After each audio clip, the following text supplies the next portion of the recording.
Welcome to Overtime on Inferno, your weekly roundup of all the biggest stories in CSGO, quicker than party astronauts can get ejected from the spaceship. Yep. You'll understand this context more in a couple of minutes. If you can rate and review us by the end of the episode, that would really help us. My name is Logan. This is Aizyesque.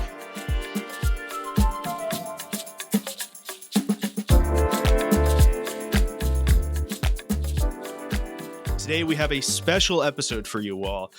We're recording this on the 21st. We just came off an hour-long interview with Ryan, friend of Ryan at Dust2 US, not Dust Media, Dust2 US, where we had a conversation about North America, his breaking story yesterday about EG and their blueprint or lack therefore of, a general look ahead to North America's RMR, and because of his history as a finance bro, the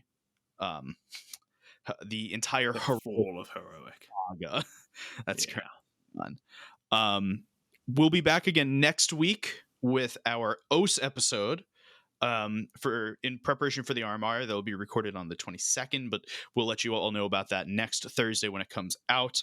Other than that, Ryan and us, circa an hour ago. And now to welcome onto the pod, friend of the pod, Ryan, friend from Ryan at Dust2 Media. From Ryan at Dust2 Media. Yeah, that's the one. That's the one ever since. Well, we actually had to change our headline now on Dust2 to a product of HLTV.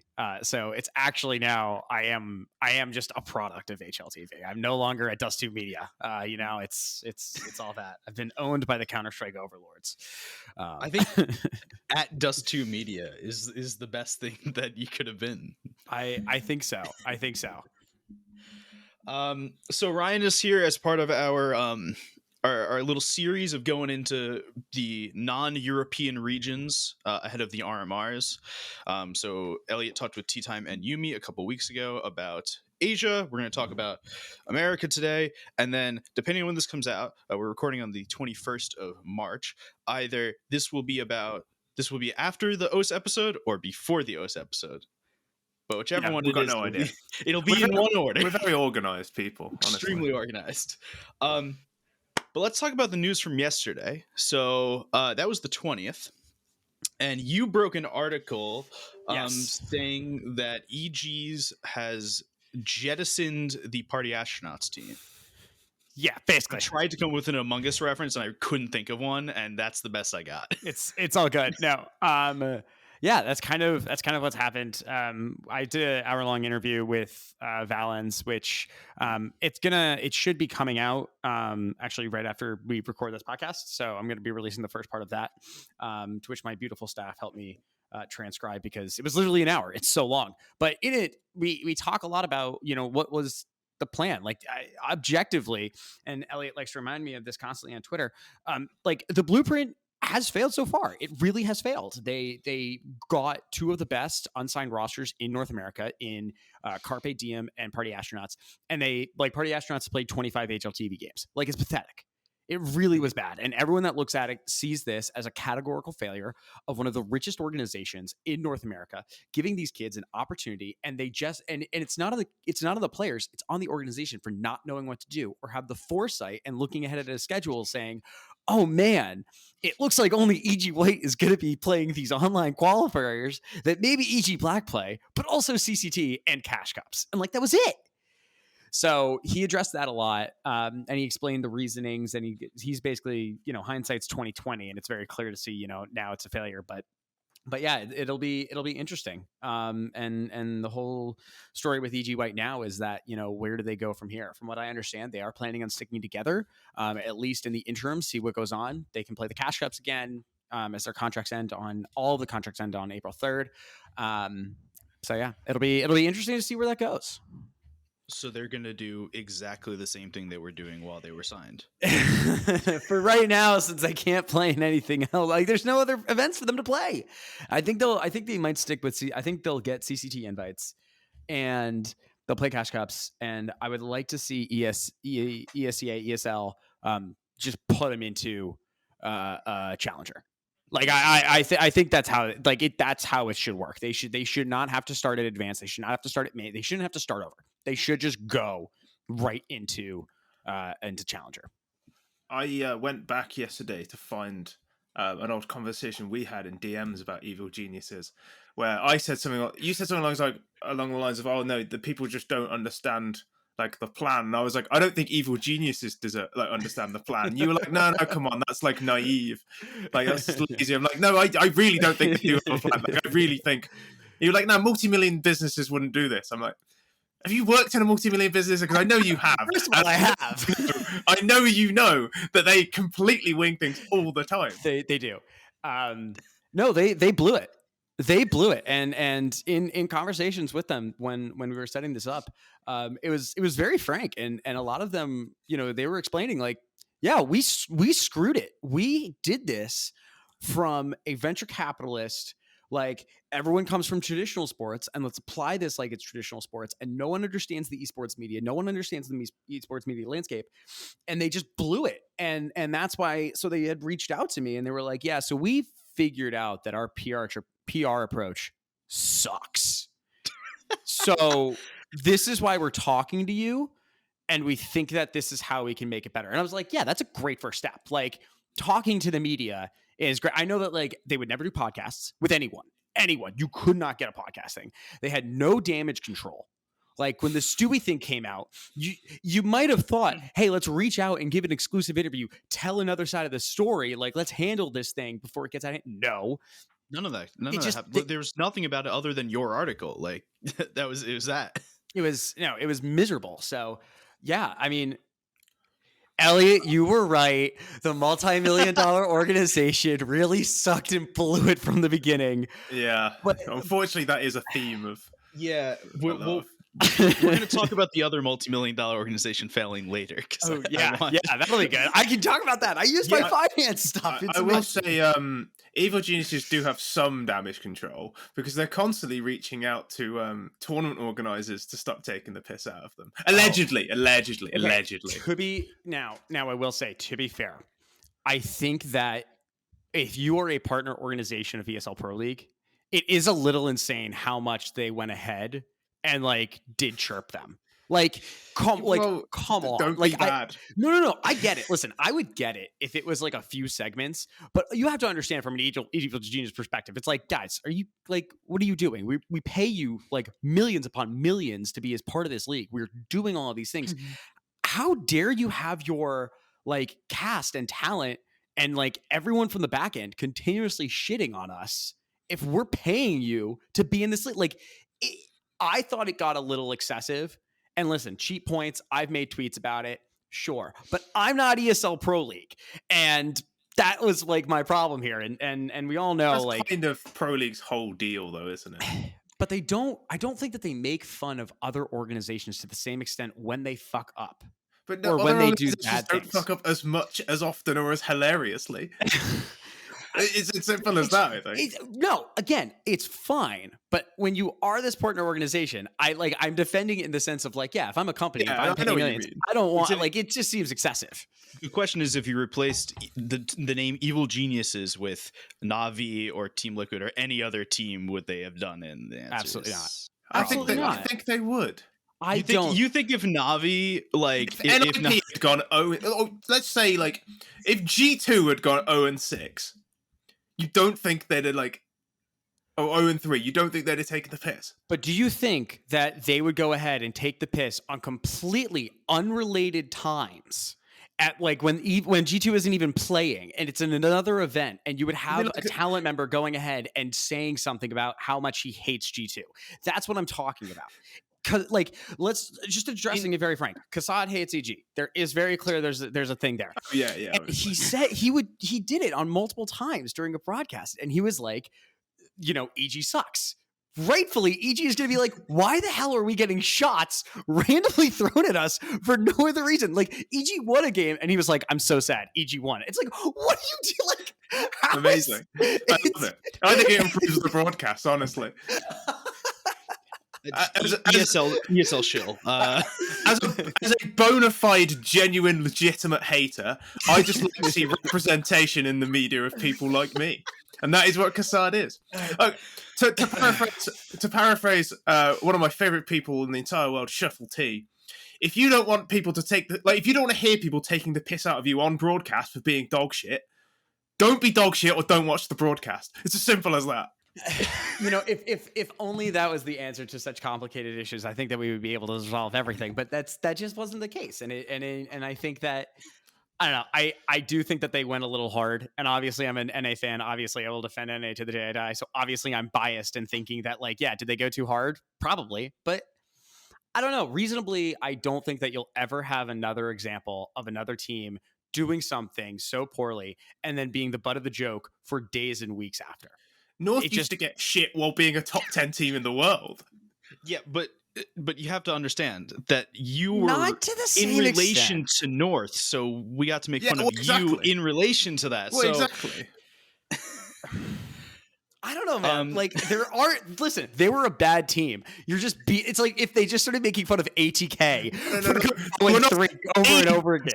Okay, they were 4 bad teams. Their impact team's not even good. That's not true.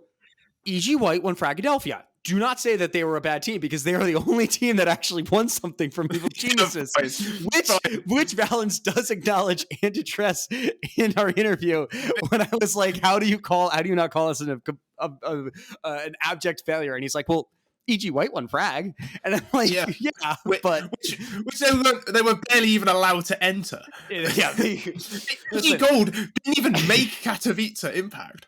I know that one was bad. That one was bad. They lost to a mixed team. Well, let's not get to it. All have either full or part-time jobs outside of esports. I'm pretty sure one of them we spoke to was working 3 jobs, and then any of her free time was spent on Counter-Strike, and they beat EG, who are a salaried team, to qualify for Katowice. They had to take time off work to go to Katowice to play. No, it's bad. It's okay, bad. I'm gonna pull us back onto the rails for a minute. Okay, thank you. God. We honestly could yell for the next hour and a half and get nowhere, and we'd be very happy with that. So let's. I want to move into the general health of North America because not only do we have a bunch of people who are saying that they might want to get into the space. You released an article about Moist Critical saying that Moist Esports wanted a Counter-Strike team at one point with the rumored existence of Source 2 in the world at one point. It seems more people are being excited. We're hitting peak numbers every day, and we just got a formerly top 4 team released into the ecosystem of North America Counter-Strike. Right, we had 4 teams that were kind of gatekept behind the Liquid EG set of signed teams, and now one of those teams, which realistically could be argued was the second best of the EG teams, the EG and Team Liquid. I'd be willing to put them above Main sometimes. I mean, as you said, they're the only ones that have actually won anything. So this team is now into the ecosystem and fighting for the stuff that they couldn't play in before because of EG reasons. Yeah. So I think there's a lot of points here. Number one, overall health of the NA scene. I still think it's pretty stagnant.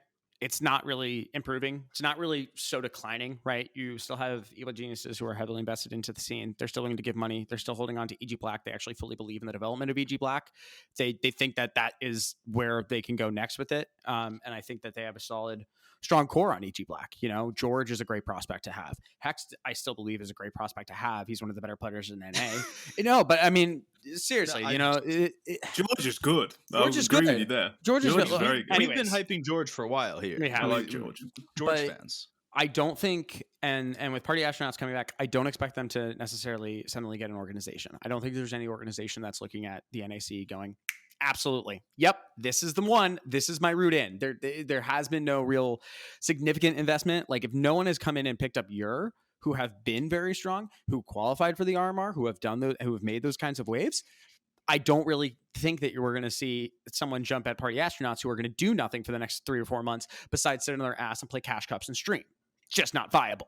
No one's paying 10 grand for a team of 5 or 6 for that long to do really nothing. Secondly, Source 2 is, I really, really do not believe Source 2 is going to do anything to benefit the competitive scene in North America. I strongly disagree with these ideas that teams are going to come back, organizations are going to come back. The only exception is if they do massive rebranding.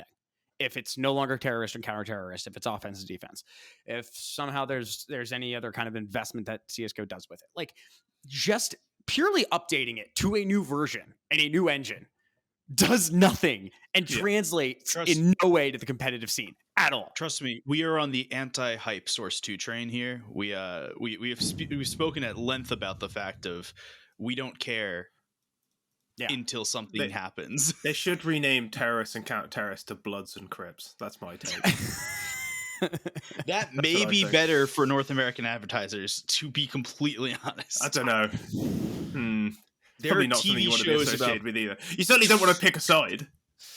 Yeah, it's not great, but like also, I don't know. Like, I think overall it'll just be fine. It'll be an update. Nothing really changes, and the people that actually get hurt the most are the people that are hyping it up, because they're going to look like morons, and then everyone will forget in 3 months that they looked like morons, because that's the way that that CSGO news works, is that you become the main character for about a month, and then everyone moves on and forgets you until you pop up 4 months later.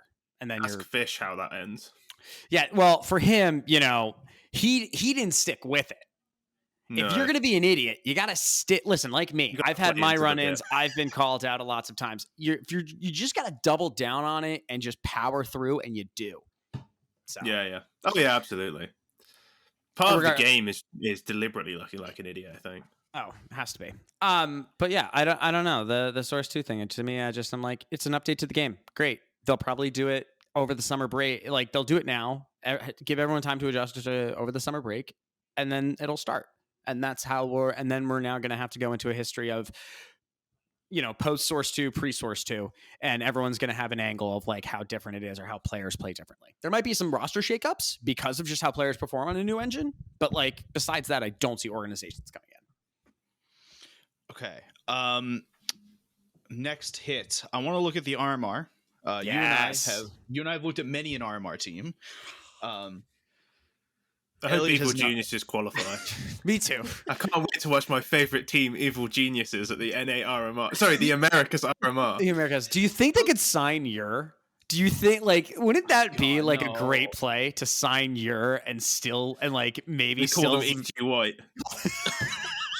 It's one tournament special. Surely, if they've already had a team though, in the system. They actually can't sign them. I don't think there's a rule against sponsors. I mean, I'm sure that if they could prove that there weren't talks ahead of your qualifying, like at any point in the bracket where Ur and EG may have played. Okay, they should have called them EG Red, Blue, and Yellow anyway. Would have seemed more like better PR, and B, it makes them seem like they're more equal instead of just EG Black, EG what? Well, it's EG Blue. Is it EG Blue? The main team is EG Blue. It should have been red, blue, and yellow. Yeah, it would be. Get that red, boomer white, and blue. That would have been the best. Red, white, colors of the Union Jack. Yeah, USA. All right, I want to first get your take on EG Stars and EG Stripes. These are so good for branding. No, that's so good. They totally should have done this. I'm so mad they didn't do that now. All right, I want to get your thought on the Americas RMR as a thing. And the reason I say this is because every other region gets the EU RMR, the Asian RMR, which is like a huge small amount of teams, right? No, but the Asian RMR and the Americas RMR are the same. Asia and Oceania are together as well in the same sense that North and South America are. Yeah, I guess so. But in my head, there's 3 teams from the other one. So, I think I get it, but also Asia and NA are probably I would say that Asia's half a step back from NA at this point. They just are. They have IHC was pretty fucking good. They're probably one of the best teams from Asia. Rare Atom pulled off a surprising upset. They did decent stuff against Navi. Somehow they just blew it against ENCE, which I was like, what the hell? But I don't know. I think that they're literally a half step back, and I think that maybe they deserve more spots. They'll probably get more spots if NA keeps fucking up every time. But we'll see. We're riding off the backs of Brazil. to like go ahead and be like, thank you guys. Thank you for giving us spots. We pray that Furia and Liquid make it to playoffs this time. Give us more legend spots. Give us more spots. It's like, we suck. Let's just accept it and figure out how to go forward. I think I don't even think it's a very small step between the two regions at the moment. Like, yeah, I think Liquid are basically the only thing. Like, even Furia don't look good at the moment. Like, I'm not even convinced Furia are that much better than any team in the Asian RMR. Like, come on, not the same. Like, Liquid are probably clearly the best team here, and then Furia are just so unreliable. Like, I just cannot trust them whatsoever. Furia are inconsistent right now because I think that they've gotten found out. Right. They don't. When have they ever not been inconsistent? I don't know. They had a decent run for like at least an 8-month period of where they were considered a healthily top 10 team, and now it seems like they're beatable, but they weirdly can like still hang at the top. I don't know. It's always odd. It's always odd for me. It's the art conundrum of just art's existence. If art exists, then you may be in on a game. If art doesn't exist, then you're playing 4v5 every game. Like, art. The problem with art that I have found is that he has his method. He does not want to stray from his method, and that's it. Now it works 75 to 80% of the time. And when it fails badly. And the problem is, I'm getting now to the point, very concerned, especially as Caserado is vying for like a top 1 best player of 2023. Like, he's insane. If they don't win a single event somehow, they need to change something. You cannot consistently be like, what is it? The bridesmaid, but never the bride. Like, you cannot be just there and be satisfied with that when you have these players. This is my problem. Like, you can't. Caserado cannot be this good forever. Like, nobody is this good for like this amount of time. And like, he's either going to get frustrated or he's going to fall off, and you're going to waste his already. This peak has already been like 6 months. Like, how much longer are you expecting Caserado to be a top 2, top 3 rifler in the world? He's fucking incredible, and they're just not even getting close to winning events. They made semis at Rio, fine, but who didn't? And that was off the Mouse made playoffs at Rio. That didn't mean anything. And the Rio semis, the Rio semis was like off the back of Caserado and Yuri just having the greatest event of their entire fucking lives. Drop also in the quarterfinals just like turned into perfecto for 2 maps. Yeah. He's just winning everything. Like, every duel, Drop just won. He's not done that since, and he won't do it ever again. Nope. He was in God mode for like 1 series. All right, so let's talk about the rest of the teams in the RMR. Teams you expect that would be here, other than EG, are here. Furia, Liquid, Pain, Complexity, MIBR, Team 1, Imperial, 00 Nation, and then we get into the... I'd add Fluxo in there.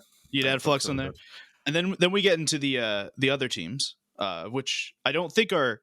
I think there's a couple of the teams in here that are actually better than the ones I mentioned, but name value of Detonate, Nouns, Bestia, Flamengo, Paqueta, and I'm not even going to try and pronounce Shao, I believe. Yeah, for Shao. 1500, 00 Nation. I mean, you know what's crazy is that like 9 of the 11 Brazilian teams, they're all in Europe right now. Like, they've either planned or they're currently doing massive boot camps. They're like, we're going to come to this America's RMR. We are not fucking around. The only teams that will lose to these Brazilian teams will be other Brazilian teams. That's it. Like, Detonate, I will be ecstatic if Detonate don't go 0-3. You're, again, ecstatic if they don't go 0-3. Like, that Nouns, I would give them a 50-50 shot at going 3-2 and actually they won't even go 3-2. They can't. I'd be surprised. No. I don't think the format even allows for that because it's only 5 teams. They're still doing a Swiss system, but if you get 2 losses, you're done. So they can't even. Isn't there a decider match? No, there is no decider match because is it just it's 3-0, 3-0, 3-1, 3-1, 3-1. That's it. Oh wow, that's it. So if you get 2 losses, you're done. So everyone plays 1 BO1, and then the teams that go 0-1 have to play BO3s because if they get the second loss, they're Right, out. yeah. Jesus, So brutal. it's fucked. But I don't know how they're doing all of this because the seedings are going to get super weird, right? Yeah. Because when you're trying to do the buckhold system, it's going to fuck it all up when you have teams that just stop playing and their score stops.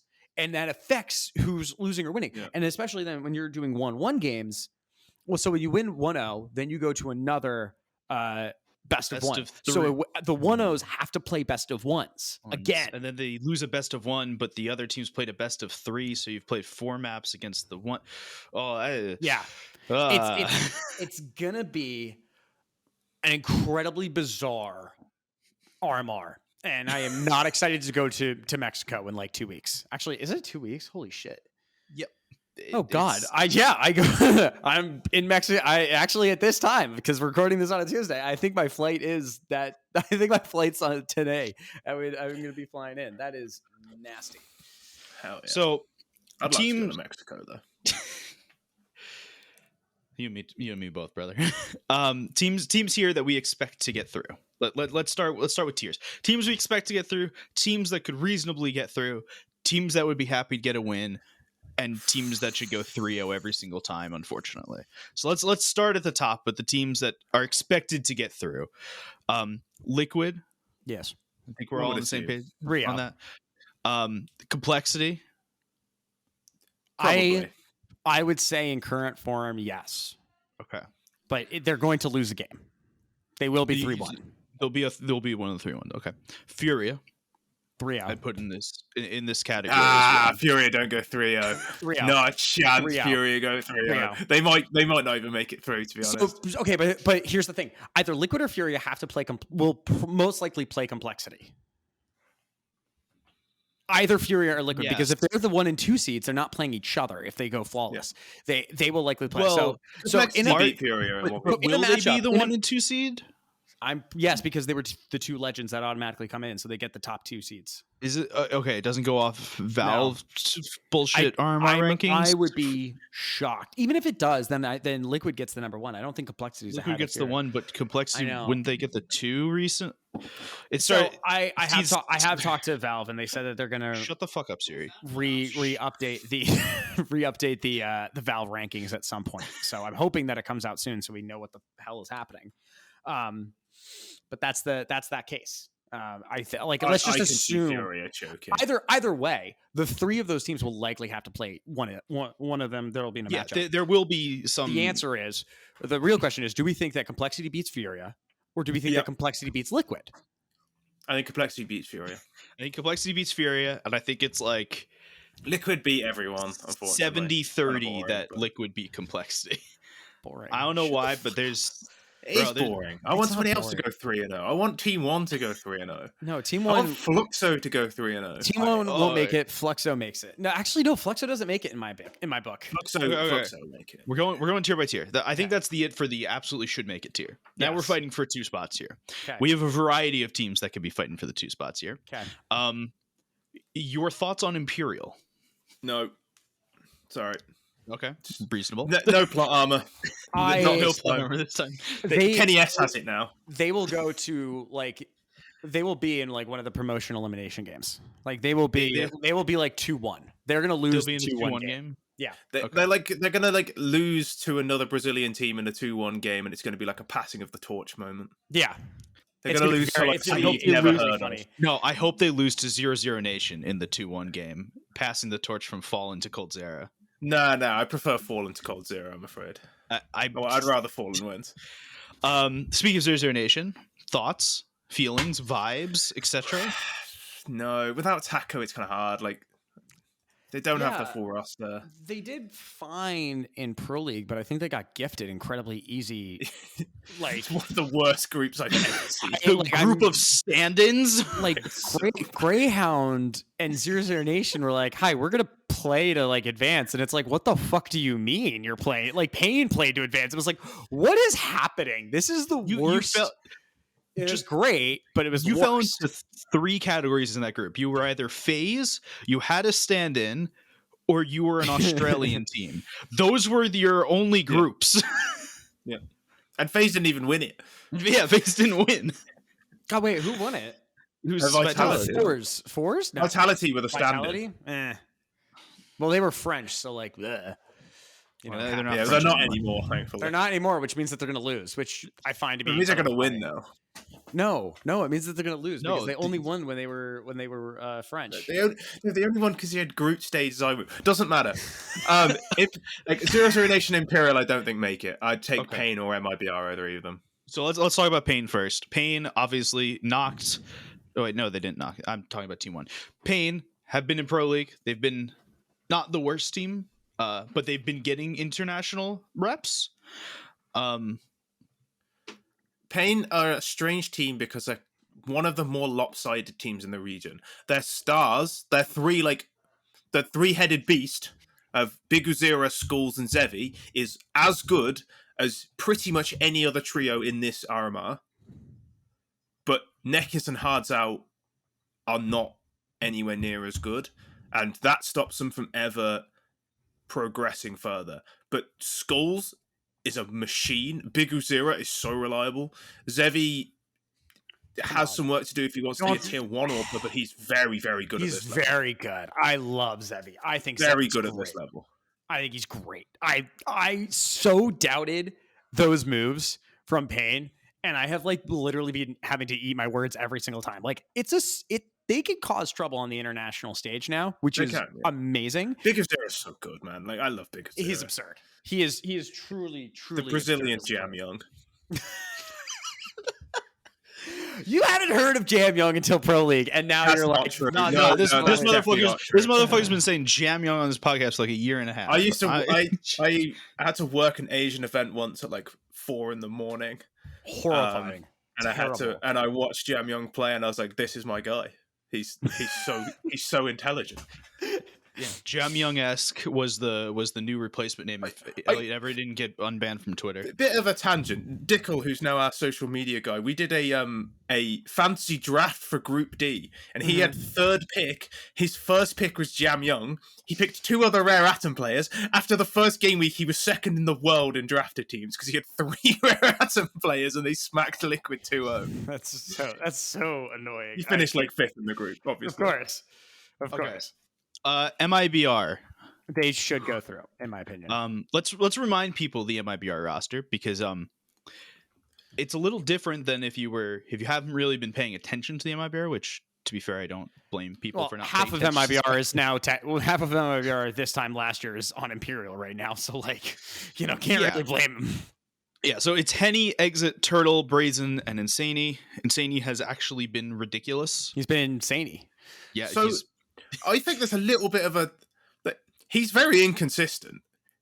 When he's good, he's really good. Yeah. But he's not as consistently good as people seem to think he is. Like this team has Henny and Insaney. Like this team could easily crash and burn. It's Furia, but on less. They're like a diluted Furia. Henny versus they had Henny, and Furia weirdly are the only team where Henny was consistent. So the only person who could shackle him was Art because he's more of a maniac. It's like the whole like Trump versus Kim Jong-un thing. I can't hang with these references. They just fly so fast. I'm just like, no, or it's like there's like the theory that Trump could like deal with Kim Jong-un because he just pretended he was more of a maniac.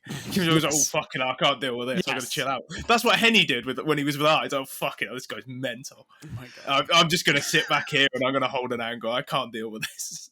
Okay, I'm moving on. I'm moving the fuck on. Thank you. Let's talk about fake MIBR and Fluxo. So that like Joe Biden. No, I'm joking. Fluxo is basically half of MIBR with the addition of like VSM. Phelps Lukowski, very, very good, but VSM has fallen off a cliff, and Wuji is like okay.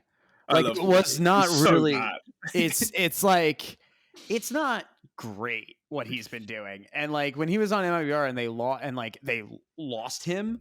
Like I remember I was with Rock from Dust2 Brazil because we were in Antwerp, and he was like, "Oh my God, Wuji's gone. What is MIBR going to do?" And I almost was just kind of like, "They're gonna be fine.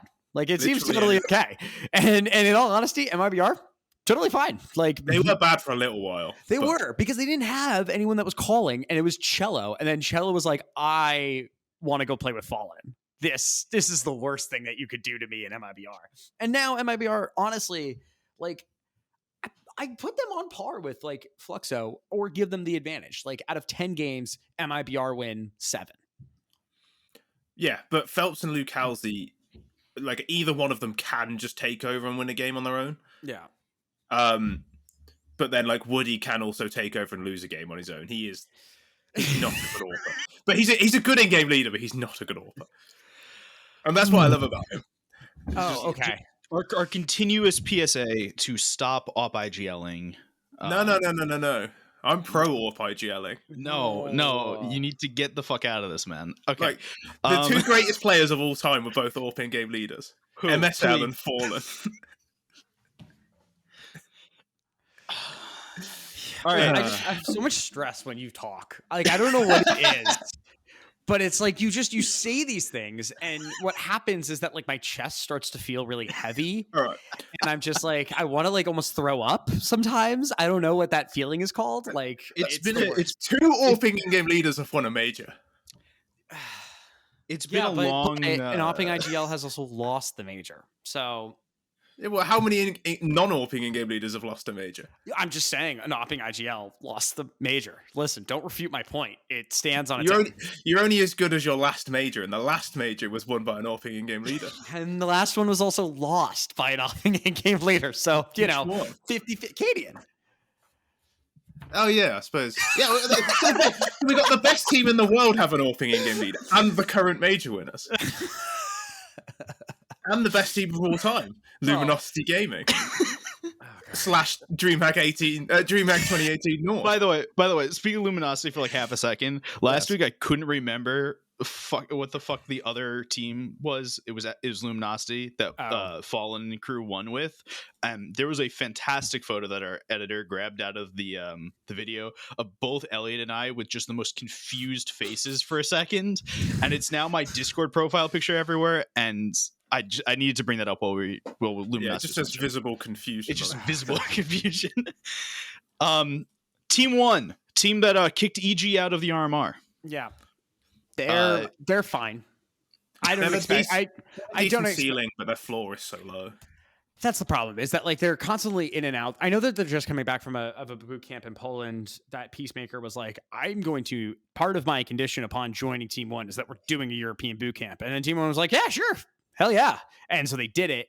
And like, I don't know. I just think that they'll be okay. I don't think one boot camp changes anything. And I think that they'll win. They'll go out 1-2. They'll win a game. You'll get some hope in. Mobs will like be really, really good that game. And Elliot's going to tweet like 50 fucking times. And he's going to like post like 20 clips and like write a fan fiction of like him and Mobs like finding love, and then they're going to lose again. And it's too just young for me, I'm afraid. It's just unfortunate. Like they're a solid team in North America. They're not a great team in North America. And that's the problem, is that if you're going to be a Brazilian team in North America, you have to be the best. Being a middle team in North America is tough, because you're like, when you're losing to teams like Detonate, it's not a great feeling. It just can't be a good feeling. So it's tough. I wanna could have had mouths, and it's clearly it still affects you. I know. Clearly it still affects you. I recommended him. That he dropped 100 ADR to knock them out of the RMR. God, incredible. Based. I want to pivot to 3 North American teams that are here, the non-Brazilian teams. Yes. So that's Nouns, Detonate, and Ure, which I'm going to group together in the "will be happy that they get a win" category. Disagree. Nouns get 2. Nouns get 2 because wins. I think that they've been hot recently, but they're like 2 really, really scrappy wins, and it's not convincing. And you're just like waiting for the other shoe to fall that they get eliminated. Like that's how, like I'm going to tweet out like all caps. I'm going to tell everyone how fucking amazing like Semphis is as a coach and how big brained he is. And like, they're just unfortunately going to play like, they're going to play Fluxo. They're going to play Fluxo in a best of 3 and lose 1-2 to get eliminated. Like, that's how I see it going. Like, it's not they're not going to show up badly. They're not going to disappoint. They're going to put in a good shift, And that's how it works. Now, you're in Detonate. If they get a win, I'm going to be super fucking pumped. Like, Detonate went 3-4 in Challenger. Not exactly the confidence that you want to go ahead with saying, yeah, on the international stage, I think these guys are going to do it. Like, Mix has been a great addition as a coach. The guys are playing in playoffs tonight, but like, unless somehow they win playoffs tonight, I'm not changing my vision of like these guys are going to go 1-3. Would you really change it if they won playoffs tonight? Yes. Then they get 2 wins.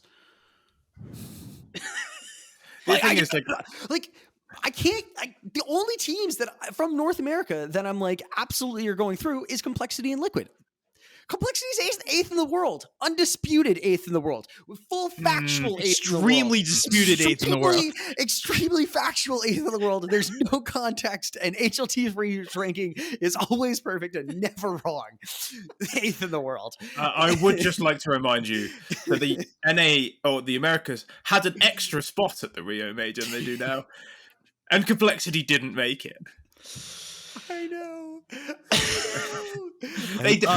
Admittedly, they did lose to Fallen, powered by Fairy Dust, but they did lose. I was in Mexico on a vacation with my family, and I was trying to do work and watching that game, and my brother comes back, and he like our rooms are next to each other, and he's like, "Why are you screaming?" I'm like, "You don't understand. They fucking blew it. They had it and they blew it." And I was like, I lost it. Like I was supposed to go to a wedding.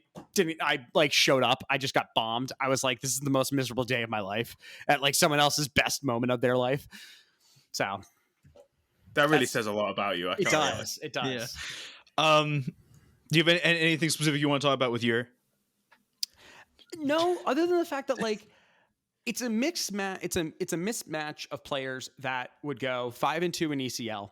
They would be a team that qualifies. Like they should have qualified for Dallas.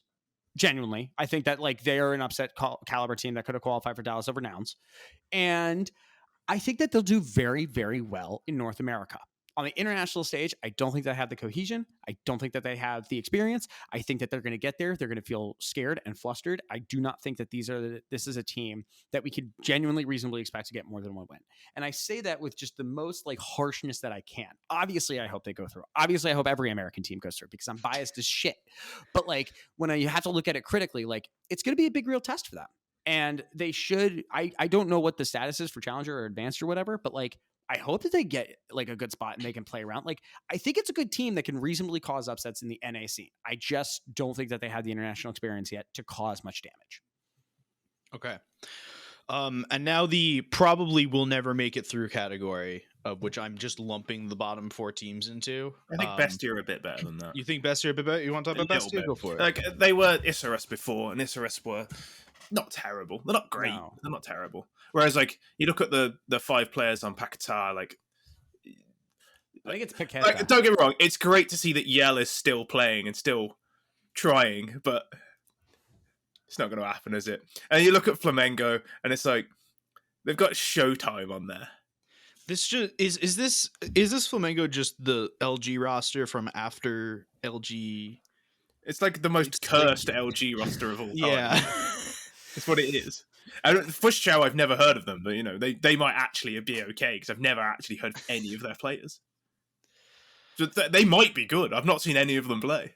They've got more chance of being good than Flamengo or Paquetá in my eyes because they're an unknown. The devil you don't know. Yeah. Yeah. Okay. I think Bestia are probably on the same tier as Detonate and Ewer. I think they're a little bit better than you. I would give Bestia like an advantage over Detonate. I think that they're also going to have like a very tough bracket because they're probably going to be one of the lower ranked teams. I think that's the other problem. Like you're going to have very good teams being very like ranked highly, and depending on how the seedings go, you're going to have teams that could potentially be like, oh, we don't think they're going to get a single win. And it's like, oh, actually they like went like 1-2, like not terrible. Like if it would go to like a 3-2 system, would they be a 3-2 team? Would they be a 2-2 team? Like you just don't fully know. It's just the problem with like these 2 losses that's going to kick you out. Like it really kind of screws up, I think, what our perception is going to be of what qualifies as a good result in this event versus what qualifies as an exceptionally poor result. Like, if you have to play Liquid and then say like fucking Complexity loses their first BO1, and then you have to play like if you have to do Liquid and then Complexity, and you're like a middle of the pack or lower end, like it just sucks. Like that sucks. That's not your fault for going 0-2. That's just how it is. And similarly, if you like go 0-2. Previously, you could go 3-2 and go through anyway. Like, it's happened to big teams. Imperial did it? I think. Imperial were 1 and 2. Yeah, okay. But they lost to 0-0 Nation and I won know one that it's game. been, but I know that it's done. Like, it's happened quite regularly. I think even in I forget. So some big teams have done it, like definitely. Yeah, it happened a lot. Vitality in the Rio did Major. it one year. I think Vitality did it in the Rio Major. Antwerp, I think, or Rio. It was one of them. They've done it on major state, right? So a Cloud9 did it. They went down 0-2. They came back to qualify, and then they like won the major. Well, I was they won the major from 0-2, didn't they? I wasn't even talking about the major. I was about Boston. I was talking about Rio. They were 0-2, and then they came back. But they also did it in Boston. you brought that up. Yeah. I didn't bring that up. That was all you. They won the major. I want that on the record. I have no qualms about saying that Cloud9 roster was one of the best teams in the world at that time. And I think people have retconned to suggest they were never good. They were like 4th or 5th in the world at the time. It wasn't that absurd that they won it. Thank you. I needed that desperately. Do you know what? I will say this. If Furia had won the Rio Major, it would have been a bigger upset than Cloud9 winning the Boston Major in their hometown. That's a hot take. I don't think it is a hot take. I think it is. Cloud9 were a better team in 2018 than Furia were in 2020. I think people would look back and go like the crowd obviously would have helped Furia win, which the crowd was very objectively. Holy shit, they were so bad for Furia. They were like would do everything to help Furia win. I like home crowds. I enjoyed it as a spectator. It improves it overall. I think it's always a net positive. It can be annoying and frustrating, but that's what makes it beautiful. And I just think everyone would have remembered it if Furia won that. Like that was the major that the crowd helped them win. Whereas in Boston, I don't think it was as bad. No, because Americans just suck. don't care. Yeah. All right, let's move on to the important story. The entire reason why we brought Ryan here. Speaking of the Rio Major, Heroic, the not winning team of the Rio Major, correct, seems to be in a downfall of monetary funds. People, I don't think understand how bad this is. Very genuinely, this is devastating. So I want to give context. So you guys released a story on Dust2 that basically Heroic as a company needs $7.5 million to continue functioning until the end of 2025. Yep. And all of these numbers are actually more accurate in Norwegian dollars, Norwegian dollars, but it's krona. Yeah. I'm American, so deal with whatever the word for crowns is in that language. Same as Swedish. Krona, yeah. And then they need a minimum of just shy of $1 million before summer 2023 to continue operating for the rest of the year, basically. Yep. They called it basically an auction of their shares. They had an IPO like a year ago. 2021, a year and a half ago, they did an IPO at and it IPO'd somewhere around 20 NOK, which doesn't really translate to a lot. It's like $5, which fine, sure, whatever. And then basically what's happened ever since then is that it's gone all the way down because no one cares about esports IPOs. They're bad. You should not invest in esports stocks. They will always lose money because esports orgs. This is not financial advice. Cash. I'm actually currently, but they burn cash more than that scene in the Batman. I was going to say that one, but also Pablo Escobar in Colombia trying to use it for warmth as he was on the run from the cops. That's how my face stock is up today. Okay. Congratulations to you and Face Holdings not shorting that stock. And I didn't do it because I believed in journalistic ethics of not owning stocks when technically all I wanted to do was sell $30,000. I wanted to short sell it with like $30,000. Like you could have done a Vice type article of like, oh, I shorted the face stock and this is what happened. I could have done that. It would have been great. to I actually probably would have made millions. I was like so sure of it and I never did it. And I'll always regret that for not doing that and quitting this esports world. But okay, so regardless of that, yes, they tried to sell a bunch of stock and it didn't work. Yes. And now the stock is real fucking cheap. Like we're talking like they're trying to sell it at just under 10 American cents, which is for the whole company. Yeah. You can buy the whole company for like £1. It's amazing. You can like the stocks are so cheap that we barely make the coins in America to pay for a single stock. So Heroic's basically out of money. And there's a couple bits here, and then I'll let Ryan say the doomfall of all of esports, which is that these smaller orgs, and I know that Heroic is at the top of Counter-Strike and stuff, but they're a small org because they have a Counter-Strike team, and that's like it. They had a PUBG team. They have very few teams. Okay. I'm currently checking, but they have R6 and they have CS:GO. And whatever Ren Sport is, which seems to be some amount of track, like sim racing. They have very few amount of teams that they reasonably have. So our big orgs are our G2s, Gen G, Cloud9, Liquid, right? Like the ones that have multiple teams across multiple games. That are in a lot of different places, a lot of different publishers, have stuff going on outside of games. And I recommended this while I was live on stream with you like a month and a half ago. Double Lift from League of Legends had a podcast with Steve from TL, Carlos before he was canceled, and Joe Marsh from T1 about what actually running an esports company is like. And all three of them were basically like, you need to be doing stuff outside of esports to make your esports function. And each of them had like their own way of doing that. Interesting podcast. Go listen to it.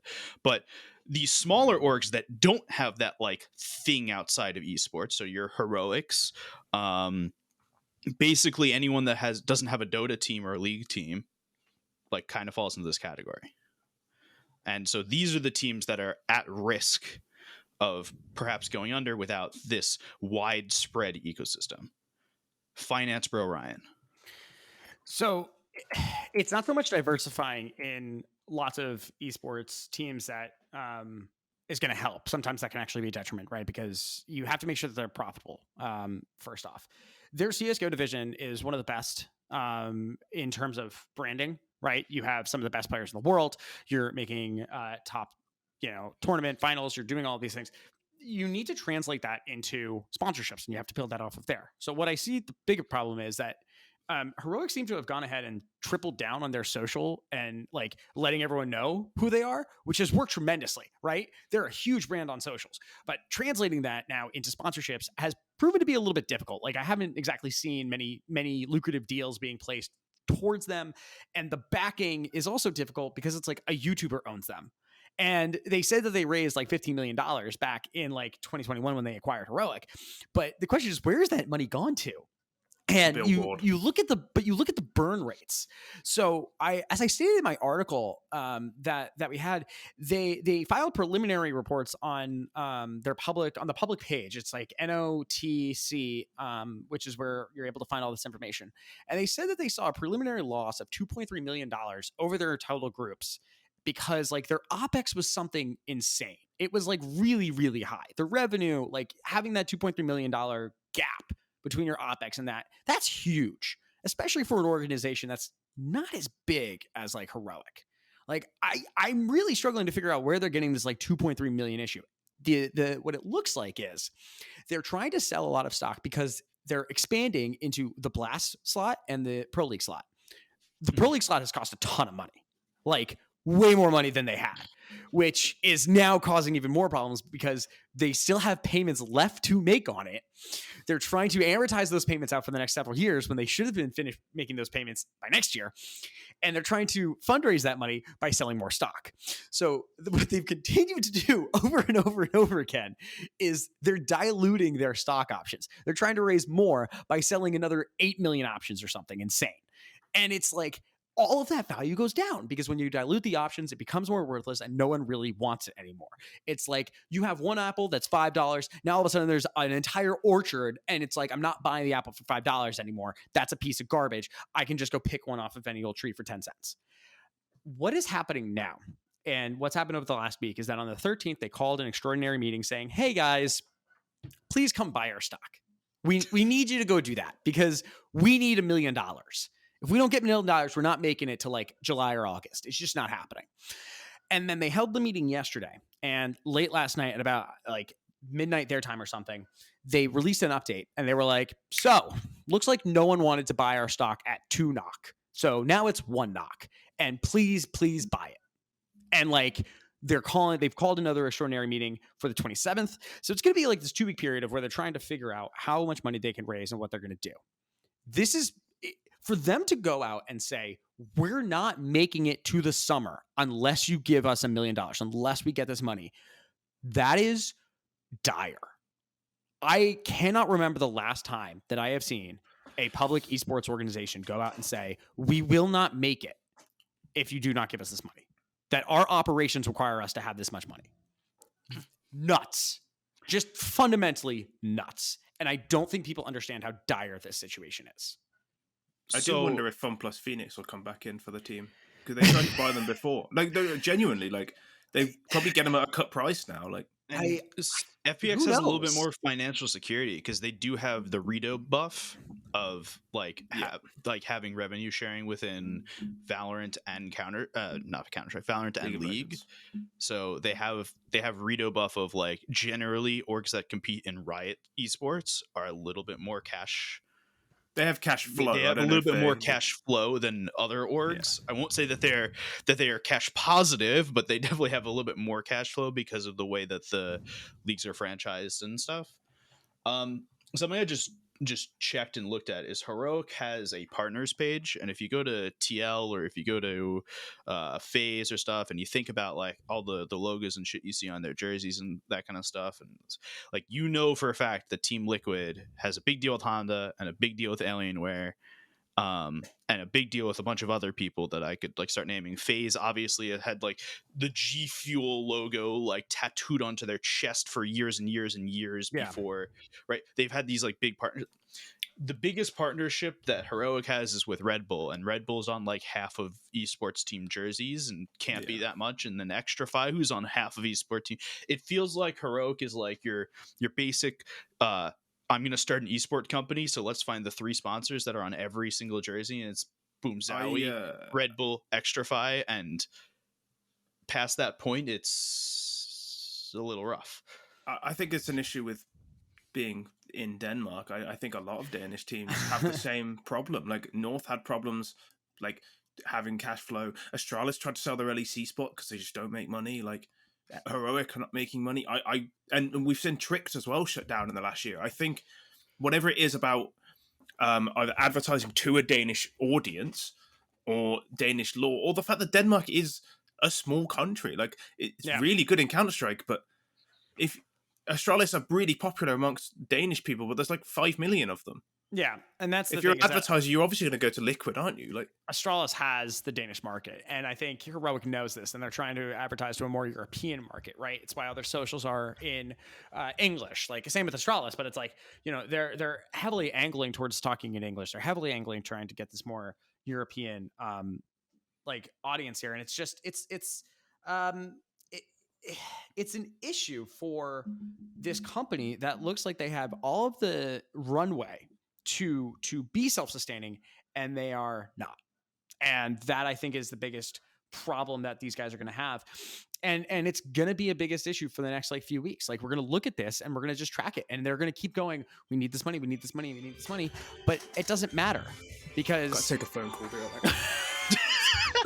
the middle of it, I'm just hearing just the absolute worst ringtone ever. And yeah, it's I don't know. I'm terribly worried what happens when we look in at the consolidation of esports organizations. Lots of people are saying, oh, well, they can sell their pro league spot. Oh, they can sell their blast spot. Sure, they can sell the pro league spot, but guess what they have to do is they still have to pay it off.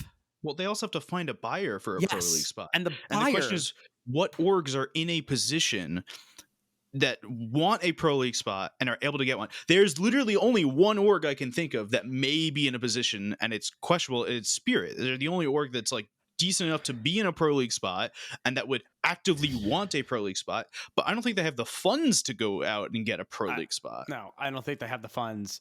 I think that the players on Spirit are not even like getting a super amount of money. Like I think it's, yeah, I don't see where Heroic goes from here if they don't get this funds. I think that they have to start selling players, and I think that they will sell players in order to like consolidate this debt. Like, you could sell Stown, you could sell Cadian, you could sell these players, but the thing is, they're going at discounted rates because everyone's going to know that the reason that Heroic is selling players is this. Like, and I'm going to bring this all the way back. If I'm Evil Geniuses, I'm literally looking towards Heroic right now, and I'm saying the Heroic how much fire do you sale? want? Like, I'm the contract that I'm currently drafting for Refresh, I'm tearing up, and I'm looking at Heroic, and I'm like, give me him.